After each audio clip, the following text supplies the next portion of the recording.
Talk to me, Boulder, Colorado. Come on, bro. Like that's sick at this point. Yeah, the narrative's a little wild on the Buffs, but we're not going to talk about that. We got some good stories to talk through, but we're also going to address one thing that Sheduer Sanders had made mention of after the game, something that, the media seems to continuously portray Colorado as the enemy in some capacity. They're trying to find clicks, find ways to get this team going, but that'll be one of the stories. We'll talk about that at the end, but we're going to dive into a player of the week that was just handed out. We've got time for the Kansas game up there at Arrowhead Stadium. And so let's jump into all of that here on the Prime Time for College Football. Hope y'all have been enjoying your week. Buffs pull out the big W against Texas Tech. And what does that mean for the Buffs going forward? Well, this weekend, big noon kickoff will be in Boulder. Make sure you are prepared and you're out there ready to party. And because of that, the Buffs are getting all the national attention. So first off, the first big one is another afternoon game. So we're getting some games a little bit later in the day now. The game against Kansas will be at 1:30 Mountain Time, 2:30 Central, 3:30 Eastern on Fox. And so they'll be playing at Arrowhead Stadium because the Kansas Jayhawks is getting their stadium renovated now. So that makes sense, right? So because of that, the Buffs are being placed in that prime time, maybe not at night in the lights, but right there midday when everybody's really going to be heavily tuned in or, recovering or waking up from the early games. This is a big one for the Buffs. That road game after Utah, playing against Kansas and then preparing for the Oklahoma State game at the end of the season. That's a massive move. So that's really one of the big ones that jumped out. But then we now got to talk about our guy Sheduer. Sheduer has done everything he is supposed to do to put himself in a position to be in the conversation for the Heisman. Right now, it's only really Travis Hunter. But Sheduer is up there. We'll show the odds on that one a little bit later. We'll talk about that tomorrow when the college football playoff rankings drop, because that's when things truly matter. But this week, Big 12 recognized Sheduer as well. So this is another award for the Buffs and Coach Prime and what they're doing. Player of the week went to Sheduer. 30 for 43, 291 yards, 3 touchdowns with 1 rushing touchdown, 3 passing touchdowns, 1 rushing touchdown. Sheduer had himself a day. And to me, that road game is a great example of what Sheduer is going to need to show going forward, heading towards the NFL. They're going to look for a guy that's going to have the poise and the capabilities of handling a hostile environment. There's a viral clip that went out of Coach Prime losing it on the refs because the refs he basically had to talk to him about, hey man, they throwing half full bottles, they're throwing beer at us. And the refs like, I have to show that video in another one. It's viral. So if you haven't seen it, hop in the comments. I will, and let me know. And if enough people say it, I'll drop a video on that one tomorrow. But basically, Prime was telling them, hey, it's football, man. Players are going to taunt each other. The fans are going to talk noise. Players are going to talk noise back. Why are we out here allowing them to throw stuff? But I digress. Went out there, hostile environment, and once again made it happen. The offensive line is showing up. It's everything that we've asked for going into the season. And so Sheduer is getting some recognition, and that's all that's been needed.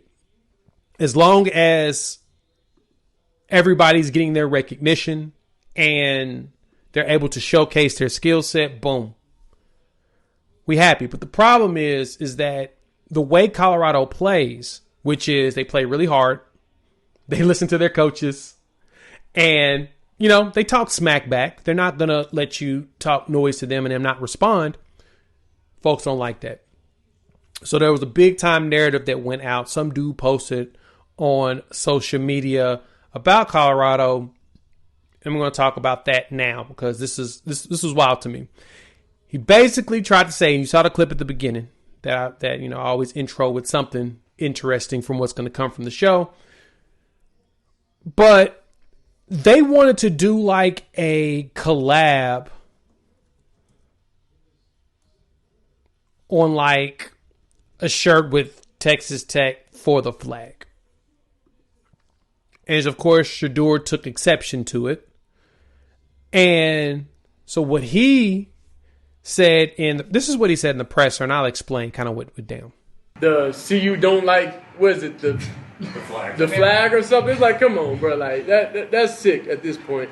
Y'all just fishing for content at this point. So that was very disturbing, because then what I feel bad for is like it's genuine people that out there that read the media that don't know us, you know, and they believe the type of lies and the type of things that the narrative and some people just may not have a chance to really actually understand that what's going on in the situation. But everybody that's around the team understands, you know, it's week by week they're going to figure out something to talk about. But I don't know. It's just weird, and I just feel bad for those people that don't know us. You know, they judging us based off of somebody's hate, you know, towards Dad. So y'all heard Sheduer there talking about that. And basically it was a guy out in a Red Raiders outfitter. Name is Steven Spiegelberg. Interesting name at that. But he said that he tried to reach out to Colorado to do a collaboration on an American flag shirt for Texas Tech as well as Colorado, because it's Veterans Day. Today is Veterans Day. It's Veterans Day weekend. And they wanted to do a shirt together. And he said that Colorado is not interested in celebrating America. That's basically the shirt that he put out there. That's basically what he's put out there. When Colorado has a ton of military gear, they have a ton of stuff with the American flag on it. They've got their own. But they're saying that Colorado don't want to do anything to celebrate America. And he's saying that because Colorado won't let him ride on their coattail. The Buffs won't let them ride the coattail of what they're doing. And I'm gonna link the tweet for the news article from KCBD News Channel 11 talking about it. But you saw Sheduer's response. I want to give y'all Sheduer's response from the press conference because that was more relevant. I don't think Odu deserves that much of attention, but why is it that when it comes to Colorado, everything is about how the Buffs are bad, they do this, all the narratives played throughout the summer that the team is toxic and nobody gets along and nobody's disciplined, and now the team's out here 7-2. Can somebody explain that to me? Like, how does that happen for a team to come out and be 7-2, second in their conference, but they're undisciplined, they don't like each other, they treat each other bad, all that jazz? Why are all the bad stories coming out, right? Like, you saw Paul Feinbaum had to change his entire story and aesthetic around the team. Now you're seeing them talk about Coach Prime getting jobs everywhere else. We'll have a video on that tomorrow, because that threw me off. That's what we're seeing now. Everybody wants Prime to leave Colorado. I like Prime in Colorado. I like y'all's team colors too, right? I mean, y'all can see I got on a Vegas Gold Knights. I enjoy that gold, black and gold look, you know. And I don't understand why everybody really wants to drag Colorado down. I mean, and Prime mentioned it in his presser. He likes being the villain. All they do is go out, they don't say nothing, they go play, they make it happen. And so this guy feels the need that he wants to say that Colorado hates America. Y'all tell me, I think Colorado hates America? You think Prime hates America? Even though, you know, there's a whole bunch of gear with the Buffaloes that's licensed, that's got the military and all of that. Like, why is it that you want to make them the hater, make them hate? You know why though, right? It's pretty. It's pretty simple why, but we're not gonna dive into that. But it's amazing that that's the disrespect that we're seeing because Colorado's being successful. Besides that, I wanted to really celebrate Sheduer to begin. I wanted to bury this story because I gotta start getting off this negative stuff, man. It's starting to get corrosive with the way they're trying to teach the Buffs. So anyway, let me know what y'all think. We'll dive more into preparing for the Utah game this weekend. It's going to be huge. I'm see if I can get a couple guests to come on this week, get our schedules lined up because Colorado closed this out. So far, early lines over at our partners over at BetUS, -9 Colorado. Buffs get that. Whew. Brace yourself. We may lose our mind. So let me know what y'all think. And yeah, we will chop it up sometime tomorrow, we'll have another video out. We'll talk about all of the talking heads want Prime to move around. Bananas. We'll talk later.